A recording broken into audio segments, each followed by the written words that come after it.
From the High Definition Production Center of Troy University's Broadcast and Digital Network at Troy, Alabama's International University, this is Troy TrojanVision News. Hello and welcome to Troy TrojanVision News for February 2nd, 2017. I'm Seth Hawk. And I'm Sarah Singletary. Thank you for joining us this evening. Every year, Troy University gives its faculty and staff the opportunity to give back to the school. Today was the first chance for them to make their donation to the annual fund. Daniel Walker explains. Troy University kicked off its annual faculty and staff campaign on Thursday. The campaign is designed to encourage all Troy University faculty and staff to donate money to the school. Rhonda Dennison, Director of Annual Giving, says the campaign's goal is to generate 100% donation participation on all Troy campuses. We encourage participation on all colleges at all levels. If you give $1, that's participation. It's not about the amount, it's about the gift that you gave. And the money goes into, you can designate your funds. Most of the colleges have funds set up, like say if College of Education, that employee, faculty, or staff wants to donate, they can designate it to College of Education. And if donors do not wish to give money to a specific fund, the university does offer a general fund option which helps cover some student needs. We have a general annual fund. If your money is not designated, it will go to the Troy General Fund that helps. We'll send students to Germany, France. If they need money to go on, we won't fund the whole trip, but we'll help them. Scholarships. And that's always a need for students. And not only can donations benefit Troy students, but Dennison says the money may also make its way back into professors' classrooms. It looks good for faculty to get involved as well because they can give back to the school they work for. You can designate, like these professors can designate back to their school. And if they're in need of classroom equipment, they could possibly use the money for that on down the road. Anyone interested in donating to the campaign can contact the development office on their campus. Daniel Walker, Troy TrojanVision News. And if you couldn't make it to today's event, you can still donate by visiting troy.edu and search for annual giving. Drivers with an allegiance to Troy University have been able to show their Trojan pride through a Troy University vanity plate for their car. However, the plate, which is a fairly common sight on campus, now has a new look. Justin Walker has the story. By law, Troy University must change the design of its university license plates every 5 years. And 2017 marked the change from the old to the new. A newly designed Troy University car tag was made available at probate offices throughout the state of Alabama beginning on January the 1st.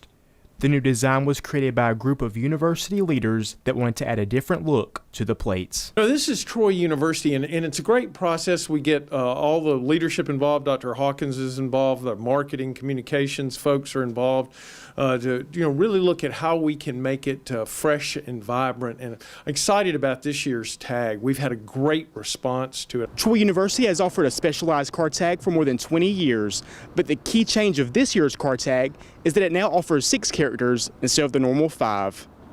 We've got a power T on there now, and we moved Hector so that the Trojan Warrior is shadowed behind the letters. And then one of the things that people are super excited about is 6 letters instead of 5 on the previous one. That gives you a whole lot more personalization options. Last year alone, more than 9,000 Troy University car tags were purchased. And according to Pike County probate judge Wes Allen, Troy University ranked 3rd among Alabama University car tag sales. Well, Pike County by far sells the most Troy University car tags. I believe Troy University is 3rd in the state in university car tag sales. So Troy has a very good following, proud alumni, and we're very proud of that fact as well. A $50 cost is placed on the license plates, but most of that money is given right back to the school and used to fund the university's scholarships. What we've done is endow a fund for scholarships with that money. So we have legacy scholarships for the children alumni that are funded by that, as well as study abroad scholarships. To date, around $4 million has been collected for scholarships through the purchase of Troy University car tags. Justin Walker, Troy TrojanVision News. Drivers with the old Troy tags will get the new design the month they renew their tags this year. And incoming freshmen learn about their new college home during impact orientation sessions during the summer. This afternoon, current students were learning what it will take to lead those sessions during the summer. Quanah Clark has the details. Impact is a summer orientation for incoming Troy students, and informational sessions were held for potential Impact leaders in preparation for the 2017 summer experience. This interest meeting is basically just to kind of inform people who may be interested in becoming Impact leaders, just give them basic requirements, what to expect out of them as Impact leaders, kind of what the timeline looks like, and kind of going over a little bit of the interview process as well.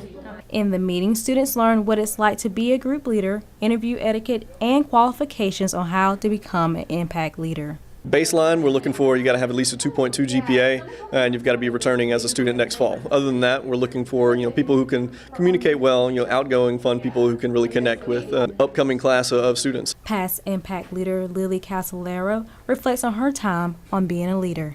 I would say as an Impact leader, I walked away knowing that I could do anything that I set my heart and mind to, and then I was able to empower other students to be able to do the same thing, because everybody comes in with different interests and passions, and being able to help students realize their own potential, because my potential is not going to be the same as somebody else's potential. So walking away knowing that I can help others become whoever or whatever it is that they want to, that was a really big opportunity for me to be able to share that with other students. Ultimately, being confident is a quality to work on, and being prepared for an amazing summer are all things expressed amongst past leaders.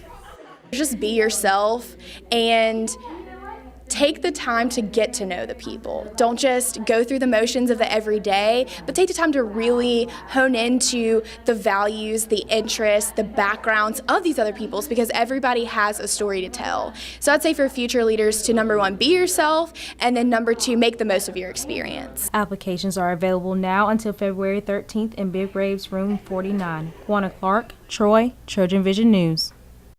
Applications for Impact Leader are available in Grant's office in Bibb Graves Hall.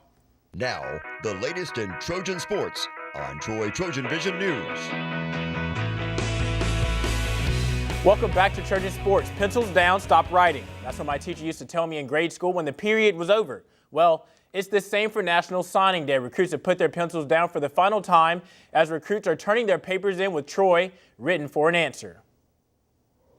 Brown starts his pressers the same way that he always does. Thank y'all for being here. But after today, he had a little more excitement to exude besides winning a football game.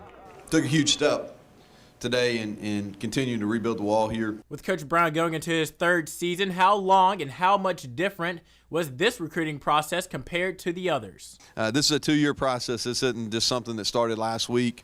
This is a 2-year process. This is the first class that we've signed since I've been the head coach that gone through the 2-year process where I didn't feel like we were catching up and playing from behind. A big focus for Coach Brown is home. And though 9 of the 18 recruits hail from Sweet Home, Alabama, home extends a little further as well. We concentrate on our home areas, and that's our home state of Alabama. You can see that. This is the third class in a row that's been heavy on Alabama student athletes. Went into Georgia and Florida and Mississippi junior colleges. That's our home area. We don't get out of our area very often. After a season in which the Trojans finished 35th overall in defensive rankings, they did give up on average 246 yards in the air, 85th in the nation in pass defense. But no worries, Coach Brown got defensive coordinator Vic Koenig some help in the secondary, signing 4 defensive backs with a little bit of juice. I'm pretty sure Coach Vic will agree with me when I say this. Anytime you can have guys back there that can do the things that the guys we were able to get, it makes our job a whole lot easier. One of the best things about this class, and I don't know if Coach Brown hit on it, and I didn't hear all of his stuff. A lot of these guys have great competitive character, and then we got a lot of guys that got some juice, to where they're going to be really fun to coach. In this class comes several multi-sport athletes, including one guy that the coaching staff is really drooling over. Trojan fans get to know him. His name's Bubba Johnson from Montgomery, Alabama, and there's a video on Twitter going around of him dunking on some dude in a basketball game last night. Maybe Brendan Silvers can toss him some alleys in the end zone come next fall.